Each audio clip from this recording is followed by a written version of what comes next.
لقاء موعد مع المشاهير، والنهاردة تكملة لسلسلة وصايا الفنانين. نبدأ بالفنان دنجوان السينما المصرية الذي أمتع الجماهير العربية بأفلامه الجميلة، الفنان رشدي أباظة الذي أوصى الخير. مساء النور. وكمان بتقولي مساء النور؟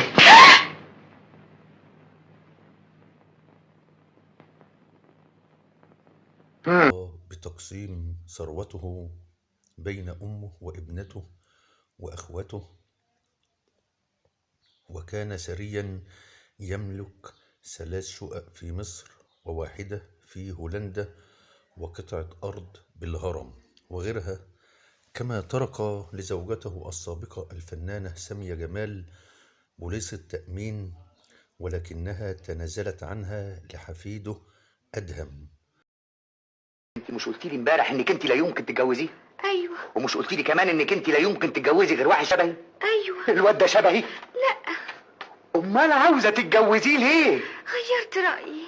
ثم رحل عن عالمنا الفنان رشدي أباظة في يوم 27/7 عام 1980 عن عمر يناهز 52 عام. الفنان الولد الشقي أحمد رمزي الذي اشتهر بالولد الشقي في السينما المصرية في ستينات القرن الماضي، أوصى الفنان أحمد رمزي قبل وفاته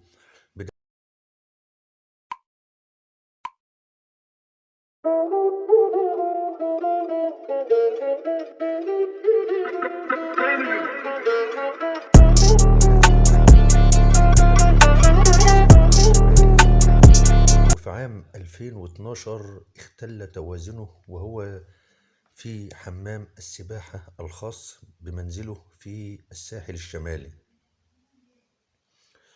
ورحل عنا يوم 28/9 عام 2012، وتم دفنه حسب وصيته في الساحل الشمالي، ولم يحضر وفاته غير الفنان أحمد السقا. يا ريس تشرب قهوة؟ اشرب قهوة. يلا بينا. يلا بول. لحد يقل عنك سيري في امان الله. سيري. الفنان الكوميدي سعيد صالح الذي أمتعنا بقفشاته الجميلة وأفلامه ومسرحياته الشهيرة. فكرك ما حاولتش كتير وشرفك، لكن ما قدرتش.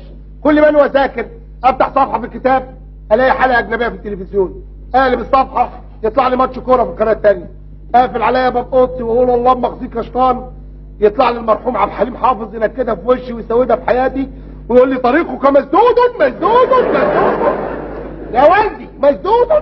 العيال كبرت ومدرسة المشاغبين كويسين قوي، كنا احسن ناس، كنا شضاليه وبلطجيه، ما كانش حد بيعرف يكلمنا، كنا مراكز قوه، يا خساره بقينا مراكز ضعف، مؤدبين ظراف هادين ولاد ناس مذاكرين. يا اخي ياي ياي ياي اودي وشي فين؟ في وسط الشضاليه اللي بعرفهم.